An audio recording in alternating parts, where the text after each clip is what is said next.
Entonces, bueno, el día de hoy nosotros vamos a estar hablando un poquito sobre la microbiota, algo que me fascina bastante. Pero cómo nosotros, a través de esta microbiota, uniendo la inmunonutrición, podemos estar impactando sobre la respuesta neuroinmune, pero que a la vez esto nos va a servir como una estrategia para poder tratar de forma paralela la esclerosis múltiple. Ok, para ello nosotros nos vamos a guiar de este índice, en donde estaremos viendo una pequeña introducción, la estructura de la microbiota, neuroinmunidad, disbiosis intestinal en esclerosis múltiple, mecanismos inmunes activados, perspectiva epigenética, fundamentos de inmunonutrición, probióticos y simbióticos, dieta antiinflamatoria, micronutrientes clave, evidencia clínica y revisiones sistemáticas recientes, estudio de gemelos 2024, modelo inmunoneuronutricional, aplicaciones y referencias.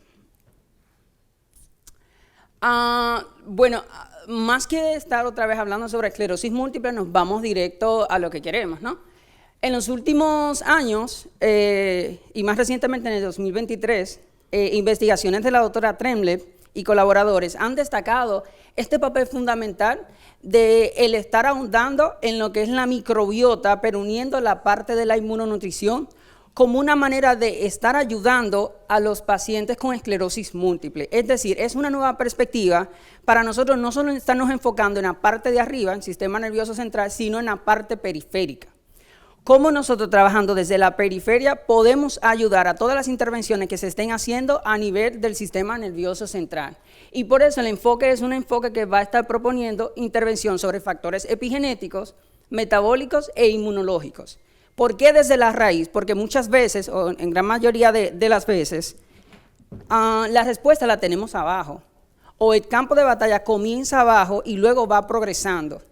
Y entonces nosotros nos enfocamos mucho en las consecuencias de esa evolución, pero muchas veces nosotros no estamos enfocándonos a de dónde ha partido todo esto. Bueno, aquí tenemos una estructura de la microbiota, pero más que adentrarnos a hablar sobre la estructura, primero tenemos que estar conscientes de su función. Y para estar conscientes de la función de ella, pues tenemos que considerar qué es la microbiota, que no es más que este acúmulo de microorganismos en el intestino, un acúmulo de hongos, de virus, de bacterias, de protozoos. Y pues bueno, cuando nosotros nos estamos enfocando más hacia la parte de la esclerosis múltiple, vamos a pensar o a considerar un poquito más la carga bacteriana, sobre todo en el colon. ¿Por qué sobre todo en el colon? Bueno, porque de ahí parte de lo que me va a permitir ayudar al paciente desde la parte inmunológica va a depender de cómo estén esos microorganismos, de cuál pudiera ser ese sobrecrecimiento o no. La mayoría de la respuesta inmunológica viene como consecuencia de cómo están esos microorganismos allí. A día de hoy basta evidencia científica de cómo cada vez hay una relación directa entre el eje intestino-cerebro, de cómo también tenemos una relación directa hacia otros tipos de ejes y cómo la respuesta a nivel del sistema nervioso central se puede ver regulada, nosotros enfocándonos desde aquí. Cuando vamos a hablar de la microbiota, no tenemos que pensar en algo aislado, sino de cómo ha venido evolucionando esta microbiota, porque en dependencia de la evolución de la microbiota, es que a día de hoy pudiéramos estar teniendo algún que otro tipo de respuesta inmune. ¿A qué me refiero? La manera en cómo la persona ha venido al mundo, si ha venido a través de parto fisiológico, parto normal, o si ha venido a través de cesárea. Ya eso me comienza a cambiar la estructura que deberíamos estar teniendo en nuestra microbiota. Es decir, en vez de yo ya estar considerando una eubiosis, ya pudiera estar considerando una disbiosis intestinal silente, es decir, que el paciente ha venido evolucionando con una disregulación a nivel de su microbiota y que eso, porque el paciente no ha tenido síntomas y porque eso no se le da importancia, me ha venido aumentando el riesgo de que en cualquier momento el paciente comience a debutar con algún tipo de enfermedad que ya viene en sus genes. Ahí es donde viene la parte de la epigenética, lo que propone la doctora. Cómo nosotros podemos estar incidiendo sobre la expresión de esos genes. Ok, tengo estos genes, puedo en cualquier momento debutar con una enfermedad, pero la pregunta es, ¿qué es lo que me puede estar favoreciendo esa activación o no? Entonces, cada vez más tenemos este rol de la microbiota sobre esa activación. Y la otra pregunta es, si se activaron, ¿se pueden inactivar? Allí es donde viene todo. Y la respuesta es, depende, pero sí se puede. Cuando vamos a referirnos a la esclerosis múltiple, pues ustedes ya esta parte la manejan muy bien, que en esclerosis múltiple pues hay una activación anormal de los linfocitos, específicamente CD4, subtipo TH1, TH17, donde va a haber o va a conllevar a un estado inflamatorio por un aumento excesivo de la producción de interleuquina 6, de factor de necrosis tumoral alfa, y de esta manera nosotros ya comenzamos a ver de qué es lo que se comienza a encender antes de que me pueda estar afectando la barrera hematoencefálica. O qué es lo que comienza a incrementar para que aquello se me comience a afectar. Entonces, allí donde venimos nosotros un poquito desde la parte esta inmunonutricional, ¿cómo podemos incidir para que esta activación no se me esté dando? Y si ya está activado, ¿cómo yo puedo ir mermando un poquito ese impacto que ya me está ocasionando? Porque como consecuencia, evidentemente, vamos a tener esta activación microglial y el daño axonal, que ya ustedes conocen bastante bien. Entonces aquí nos detenemos a lo que les estaba comentando hace un ratico de lo de la disbiosis. ¿Qué es la disbiosis? No es más que este sobrecrecimiento de lo malo sobre lo bueno. Pero esto hay que estadiarlo. O sea, la disbiosis me puede ir en progresión y eventualmente entonces caerme en lo que se llama la permeabilidad intestinal. Vuelvo hacia atrás para mostrarle algo. Aquí abajo donde tenemos los enterocitos, abajo que tenemos los enterocitos que están pegaditos, ¿verdad? Ahí es de yo considerar que este paciente, o bueno, esta persona, tiene una eubiosis, donde básicamente hay un equilibrio, pero ese equilibrio se me puede comprometer cuando ya comienzo a tener una disbiosis intestinal. Pero la disbiosis intestinal no necesariamente me puede estar afectando estas uniones entre los enterocitos, uniones que está favorecida por proteínas como la misma zonulina, que es la que eventualmente le voy a estar comentando. Pero allá va el punto. Cuando tenemos una disbiosis intestinal, arriba hay un sobrecrecimiento de lo malo sobre lo bueno. Eso no necesariamente me tiene ya que estar afectando de lleno al paciente, pero sí comienza a repercutir. ¿Qué es lo que se ha visto en los pacientes con esclerosis múltiple? Que hay una disminución de especies como la Faecalibacterium prausini, que básicamente este tipo de especie me va a estar ayudando a regular la respuesta inmunológica. ¿Por qué? Porque esta especie, que lo vamos a ver ahora más adelante, se va a encargar de producir un tipo de ácido graso de cadena corta. Ácido graso de cadena corta, como el butirato, que me va a estar favoreciendo la respuesta inmunológica. Entonces, si yo tengo un paciente con esclerosis múltiple que tiene disminución de este tipo de especie, quiere decir que se me va a estar disminuyendo la producción de este ácido graso de cadena corta y que, por tanto, esta protección en cuanto a la regulación de las células T, la TREN, se me va a estar viendo afectada. Y es como esta protección que el paciente puede tener y que ya por su gene, por la carga que ya viene trayendo de su nacimiento, va a estar incrementando. Es como le voy a quitar esta protección. Entonces, lo otro que se ha visto es un sobrecrecimiento de Akkermansia y un sobrecrecimiento de Prevotella. Pero ¿qué pasa con estas dos especies? Que a su vez me van a estar favoreciendo ¿qué? Un aumento del factor de necrosis tumoral alfa y de otras citoquinas inflamatorias como la interleuquina 6 y en otros casos la interleuquina 17. Entonces, ¿qué dato más curioso? ¿Cómo este patrón es lo que se ha podido identificar en los pacientes con esclerosis múltiple? Entonces la pregunta es, ¿y si verdaderamente nosotros pudiéramos estar incidiendo sobre este aumento y esta disminución para poder ayudar a regular el sistema inmunológico de estos pacientes? ¿Qué pasaría? Aquí me voy a adentrar. Cuando vemos aquí este pequeño huequito en esta microbiota, allí donde está la zonulina arriba y que tiene una flechita hacia abajo, ya eso es lo que nosotros comenzamos a considerar como permeabilidad intestinal, que serían los pequeños estos huequitos que a nivel microscópico es lo que se puede detectar porque el gastroenterólogo por endoscopía no lo puede hacer. Entonces allá va el asunto. Cuando esa disbiosis intestinal progresa, entonces ya esta es la consecuencia. A este punto estaríamos considerando lo que se denominaría la disbiosis intestinal severa, permeabilidad intestinal. Y aquí es donde está el peligro. ¿Por qué? Porque todo lo que está arriba, que ya está en sobrecrecimiento, puede comenzar a entrar a torrente sanguíneo. Y no solo eso, sino que ya vamos teniendo un sobrecrecimiento de los malos sobre los buenos y toda la sustancia que los malos me están produciendo, como acabamos de ver ahora, me va a estar favoreciendo esta activación inmunológica.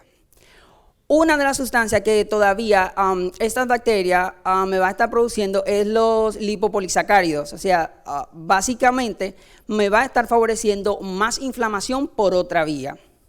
Entonces, allá va el asunto. Cuando ya yo tengo la permeabilidad intestinal, se me va a estar, o esos mismos polisacáridos, perdón, me van a estar uniendo hacia los receptores TOR4 y eso me va a estar activando la señalización para que se me esté produciendo, ¿qué? Bueno, la interleuquina 6 y el factor de necrosis tumoral alfa, pero no solo estos dos, sino también se me va a estar activando interferón gamma. Entonces, al final, yo estoy teniendo una puerta de entrada hacia un estado inflamatorio que me va a estar repercutiendo sobre el sistema nervioso central del paciente. Entonces, la pregunta ¿es una puerta de entrada? Sí lo es. Entonces, si yo quiero ayudar a un paciente que ya tiene esta condición, ¿qué es lo primero que yo debería estar considerando? ¿Cuáles son las puertas de entrada que tiene el paciente? Y si esta ya viene siendo una puerta de entrada, ¿por qué yo no la voy a evaluar? ¿Y por qué no la voy a considerar? ¿Y por qué paralelo a todo el tratamiento farmacológico que se esté utilizando no lo voy a hacer? ¿O es que no se han podido preguntar el por qué un paciente cuando comienza con un tipo de medicación va evolucionando y hay que agregarle otro medicamento y luego ir hacia los biológicos? Entonces la pregunta es, ¿qué es lo que no me está permitiendo controlar la respuesta inmunológica en estos pacientes? Una puerta de entrada. Aquí hay una. Pero seguimos. Esta cascada inmunológica que se me activa, luego me va a estar aumentando la producción de las células TH17 y junto con ello la producción de otra citoquina inflamatoria, que sería la citoquina 17. Y otra vez tenemos una neuroinflamación, como consecuencia de lo que ya acabamos de ver. Entonces, allá va el asunto. Estamos teniendo más inflamación, pero por otro lado, la parte protectora se nos está viendo afectada. ¿Por qué se nos está viendo afectada? Porque vimos que la Faecalibacterium praxinensis me va a estar disminuyendo y entonces como me va a estar disminuyendo, entonces me va a estar afectando las células T reguladoras. Y esas son las células que yo necesito, o una de ellas, para estar favoreciendo la regulación inmune en los pacientes que tienen esclerosis múltiple.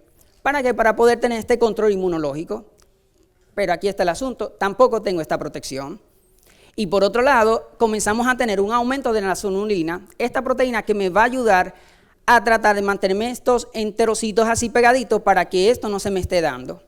Sonulina, que es lo que nosotros mandamos al laboratorio, aquí en nuestro país solamente el laboratorio de referencia la hace, se manda a hacer esa prueba por sangre, lo único que es un poco costosa, no la cubre el seguro, pero esto ya nos permite a nosotros medir si el paciente está teniendo o no la permeabilidad intestinal. Como pasa sangre, entonces hay un aumento de la sonulina en sangre y ya eso indiscutiblemente nos hace considerar el paciente ya tiene este problemita. Pero la otra pregunta es, ¿a expensa de qué? Porque yo puedo tener una permeabilidad intestinal a expensa de un sobrecrecimiento bacteriano, pero también puede ser a expensa de un sobrecrecimiento de hongo. Entonces aquí es donde entra el otro papel de poder identificar a razón de qué es que pudiera estar teniendo esta permeabilidad intestinal.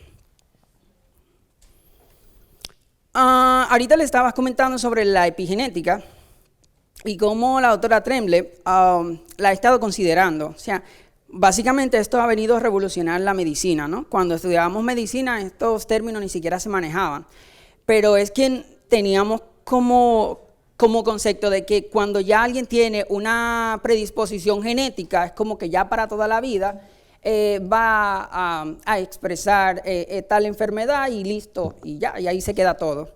Pero no, entonces aquí viene esta parte, la epigenética diciendo no, espera, o sea, de la misma manera, como le estaba comentando ahorita, en que esos genes se me activaron, yo puedo buscar la forma de ayudar a la inactivación.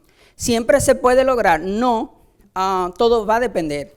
¿Por qué? Porque va a depender no solamente el componente nutricional del paciente, sino el estilo de vida en sentido general. Es decir, la manera en cómo el paciente vive, todo lo que le rodea al paciente, todo lo que básicamente el paciente está haciendo o deja de hacer me puede estar activando, desactivando estos genes, pero a su vez incidiendo sobre esta misma microbiota. Cuando nosotros hablamos sobre una perspectiva epigenética, tenemos que ver al paciente ya básicamente como un con todo. Yo no puedo intentar comenzar a pelear en un campo de batalla sin estar considerando otras variantes, porque al final entonces estaríamos haciendo un poquitico más de lo que se suele hacer, ¿no? Y es que me enfoco solo en esto y ya no hay otra posibilidad y listo. Entonces, creo que ahí es donde comienza a tornarse esto un poquito más interesante, en el hecho de nosotros comenzar a agregar otras variables para poder ayudar a estos pacientes. Bueno, aquí vemos cómo ya esta microbiota, ¿verdad?, va a estar regulando esta expresión génica, pero esto lo hace a través de metabolitos que ya les estaba comentando. Uno de ellos es el butirato, que sería un ácido graso de cadena corta, que ya vimos quién es que lo estaría produciendo. Entonces, básicamente, o sea, cuando yo tengo butirato o ese aumento de este ácido graso de cadena corta, me va a estar ayudando para la inhibición de la histona desacetilasa, y al final, ¿qué es lo que esto me va a ayudar? A incrementar la acetilación de las histonas y así poder ayudar a esta modulación de los genes inflamatorios.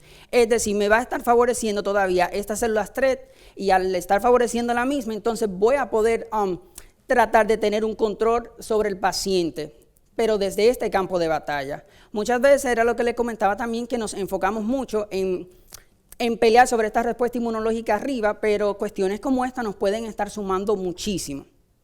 Y luego, por otro lado, el triptófano, básicamente que nos va a estar ayudando con esta función inmunoprotectora. Entonces, bueno, aquí vemos un poquito sobre lo que son los fundamentos de la inmunonutrición, pero en los pacientes con esclerosis múltiple.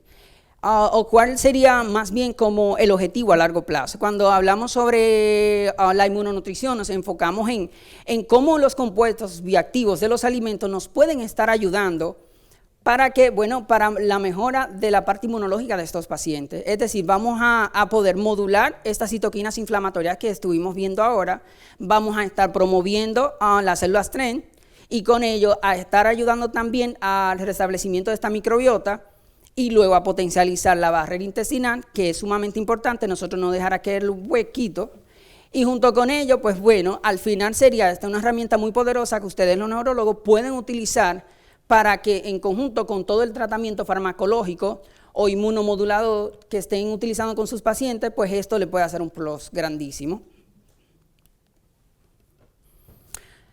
Los probióticos. A ver, se han visto muchos beneficios de los probióticos en pacientes con esclerosis múltiple, y más específicamente estas dos especies, el Lactobacillus ramosus y Bifidobacterium breve, donde se ha evidenciado, ¿verdad?, lo de la disminución de la interleuquina 6 y el factor de necrosis tumoral alfa. Pero más que enfocarnos en esa parte y el considerar el consumo de los probióticos para que ya me ayude con esto, la pregunta es, ¿en qué momento es que yo puedo utilizar los probióticos? ¿Y qué tipo de cepa y a qué dosis? Porque si yo tengo este problemita, vuelvo hacia atrás, que sería el huequito, la permeabilidad intestinal, el hecho de yo estar utilizando los probióticos me puede estar agravando todavía la situación del paciente, por muy buenos que puedan ser. Me puede incrementar el riesgo de la hiperpermeabilidad intestinal. La microbiota tiene, ¿verdad?, una capa arriba de los enterocitos y ese mucus. Entonces, ¿qué pasa con esto? Que cuando el mucus va bajando, ahí yo puedo utilizar los probióticos, pero cuando ya yo tengo esta permeabilidad, ojo con esto, no debería estarlo utilizando. Primero, necesito sellar, unir esos enterocitos, es decir, estar favoreciendo la disminución en sangre de la zonulina, para después yo estar considerando el uso de los probióticos. Y allí es donde me va a estar favoreciendo esta respuesta inmunológica. Quiere decir que cualquier paciente con esclerosis múltiple, así al ojo clínico, deberíamos darle, o deberían ustedes indicarle probióticos. No, va a depender. Uno, va a depender del estadio de esta microbiota, y dos, del tipo de cepa, por lo que les comentaba ahorita. O sea, nosotros de pronto podemos tener este sobrecrecimiento a expensa de hongos. Entonces, la pregunta es, ¿para qué me va a servir especie bacteriana? me van a servir especies de levadura, pero también tengo que ver a expensa de cuál. Entonces, de esa manera y de una forma un poquito más precisa, como mencionaba la doctora, de también estar abogando por esta medicina de precisión, es lo que me va a permitir marcar una gran diferencia. Y por esto es que a día de hoy incluso hay pacientes que aunque se le esté dando probióticos, el paciente no nota ninguna diferencia. Claro, lo primero es que hay que ver el estadio de su microbiota y lo segundo, si todavía el paciente está haciendo algo que está favoreciendo la afectación de su microbiota. Ahora bien, estos probióticos, cuando se unen con los prebióticos, que sería la manera correcta en poderlos administrar, se potencializa muchísimo más. Estos prebióticos, que van a ser básicamente esta fibra fermentable, el alimento de estos probióticos, me van a permitir de que los ácidos grasos de cadena corta se puedan estar dando o podamos tener una mayor respuesta ante su síntesis. Prebióticos como la fructooligosacárido y la lactosacárido e inulina, estos tres prebióticos, después de ser fermentados, me van a estar favoreciendo la formación de butirato, propinato y acetato, los ácidos grasos que ya estuvimos viendo ahorita y cómo me pueden estar ayudando. Ya me pueden estar ayudando desde la respuesta inmunológica, por lo que ya les expliqué. Ahora bien, cuando nosotros hablamos sobre la dieta inflamatoria, básicamente esto es como, ok, el paciente tiene esclerosis múltiple, pues lo que le corresponde es el modelo de dieta mediterránea. Hay muchísima evidencia, pero la pregunta es, ¿en realidad me va a ayudar si no tomo en consideración otras cosas? No del todo. Si yo le digo al paciente, a usted le corresponde una dieta mediterránea por su condición de base, pero el paciente, por otro lado, me sigue consumiendo los ultraprocesados, yo no estoy haciendo nada, porque lo que estoy intentando favorecer con una mano, pues evidentemente se me está destruyendo con la otra. Entonces, antes de yo decirle al paciente o encajarlo de que usted debería consumir este tipo de dieta, lo primero es qué tú consumes y qué no deberías estar consumiendo. Yo sé que de pronto eso no es algo que ustedes deberían estar manejando, pero ahí es donde viene la parte que ustedes le darían importancia, de que espérame, o sea, vamos a hacer esto en conjunto, entonces déjame ayudar al paciente para que, en primer lugar, comience a tener este despertar de conciencia de cuáles son aquellos alimentos que de pronto pudieran todavía estar favoreciendo esa disbiosis intestinal, si ya la tiene, o estar agravando su permeabilidad intestinal. Porque de lo contrario, la dieta mediterránea por sí sola, si no tomo en consideración lo otro, voy a seguir viendo lo mismo en la mayoría de los pacientes, de que, oh, sí, tengo que consumir esta dieta, pero no veo gran resultado. Claro, evidentemente no lo van a ver porque siguen consumiendo ultraprocesados y a la vez esto me va a seguir afectando su microbiota. Pero en sentido general, si la dieta mediterránea, por el alto contenido en polifenoles, fibras y omega 3, pues me va a estar ayudando. ¿Con qué? Con esa misma respuesta inmunológica. Pero ¿por qué se va a dar esto? Precisamente algo típico, característico de esta dieta mediterránea es que cumple o tiene todos estos micronutrientes que me van a estar ayudando sobre su sistema inmunológico. Ejemplo, la vitamina D me va a estar favoreciendo la disminución de citoquina, de la interleuquina L17. Y junto con ello me va a estar ayudando a incrementar la producción de la citoquina antiinflamatoria, la interleuquina 10, perdón. Entonces, de esta manera y solamente con básicamente vitamina D, yo puedo ayudar al paciente en ese sentido. Pero la pregunta es, ¿esto quiere decir que a todos los pacientes que tienen esclerosis múltiple se les debe administrar vitamina D? No, depende. Ahí es donde acudimos nuevamente a esta medicina de precisión. Si es un paciente que está teniendo carencia de vitamina D, pues sí, evidentemente. Pero ahí nos detenemos, porque la primera pregunta es, ¿por qué le está teniendo baja? Entonces ahí comenzamos a considerar otros factores que me pueden incidir sobre el metabolismo de esa vitamina D. Uno de ellos es el mismo estado inflamatorio. Otro de ellos es deficiencia de magnesio. Otro de ellos es un hígado graso. Entonces, si yo a la vez le comienzo a estar administrando al paciente vitamina D, lo más probable es que el paciente dure todo un año y quizás solo tenga un aumento de 5 o de 10. Entonces no es la idea. La idea siempre va a ser identificar el factor causal. ¿Por qué el paciente está teniendo estos niveles bajos de vitamina D y por qué a mí me favorece a incrementárselo? Por la condición de base y por la respuesta inmunológica que pudiéramos tener. Por otro lado, el omega 3, que es un potente también inmunomodulador. A ver, nosotros como tal, nuestro cuerpo necesita el omega 3, pero no porque nosotros lo producimos. Y entonces esto me va a estar ayudando a la producción de las resolvinas que me van a estar ayudando también para la disminución de prostaglandina y también para la disminución del factor de necrosis tumoral alfa. Algo sumamente marcado en los pacientes con esclerosis múltiple, ¿no? Lo que es que siempre se ha asociado este omega 3 solamente con esta protección cardiovascular y tiene muchísimo más beneficios de allí. Pero a la vez, este omega 3 también me va a estar ayudando a que si el paciente tiene una permeabilidad intestinal, me ayuda a comenzar a trabajar esa unión de los enterocitos. Por otro lado, el mismo zinc, que también, igual que el omega 3, me va a estar ayudando a ese nivel y por tanto también estar mejorando esta inmunidad innata del paciente. Y evidentemente los polifenoles que son ricos en la dieta mediterránea, que me va a estar incidiendo sobre los factores epigenéticos y con un efecto antiinflamatorio potente.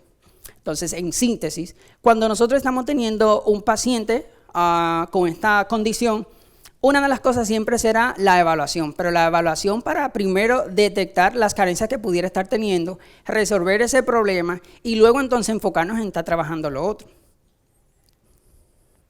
Estas son algunas de las revisiones sistemáticas. Básicamente cada vez hay más evidencia de cómo nosotros podemos incidir en disminuir o en mermar en la progresión de la enfermedad. Esto es un estudio reciente, un estudio que salió ahora en estos días básicamente, en donde en Múnich, en Alemania, se identificó, dos tipos de bacterias intestinales específicas que se están relacionando como un factor causal en la esclerosis múltiple. Lo que se hizo fue que se estudió básicamente la microbiota. Al final, de 2 gemelos, básicamente de 18 gemelos que se tomaron en consideración, perdón, de 83 gemelos que se tomaron en el estudio, lo que se hizo fue que se trasladó parte de esa microbiota hacia unas ratas que ya tenían una predisposición y lo que se vio es que básicamente les ayudó a detonar. Entonces, por eso ya se está considerando y se le está dando más importancia a la parte de la microbiota como una forma de intervenir en la evolución de la enfermedad como tal. Y bueno, este sería el modelo inmunoneuronutricional a considerar de parte de ustedes, los neurólogos, el estar evaluando la microbiota intestinal para poder estadiar, como les comentaba ahorita, la medición de los biomarcadores, que ya eso ustedes lo saben. Ahora, aquí entra ya lo de la dieta personalizada en función de, primero, de las carencias y después de lo que se quiere estar trabajando, suplementos inmunomoduladores en caso de que sea necesario y el monitoreo longitudinal. O sea, es estar atacando el campo de batalla tanto arriba como abajo. Y bueno, evidentemente con esto se estaría logrando lo de la disminución del número y severidad de los brotes, la disminución de la neuroinflamación, la adherencia del tratamiento del paciente al tratamiento farmacológico, porque pasa que muchos pacientes dejan su tratamiento al ver la involución de su enfermedad, que no es lo mismo cuando el paciente ya está viendo esta mejora. Entonces, cuando el paciente a medida que ya ve su mejora, es como me sigo apegando más. Y bueno, evidentemente estaría mejorando más la calidad de vida y la función cognitiva de los pacientes. En síntesis, en nosotros, o en conclusión, nosotros estar abogando por este tipo de intervención les va a estar favoreciendo muchísimo a ustedes y sobre todo a sus pacientes, que es lo más importante. Aquí las referencias.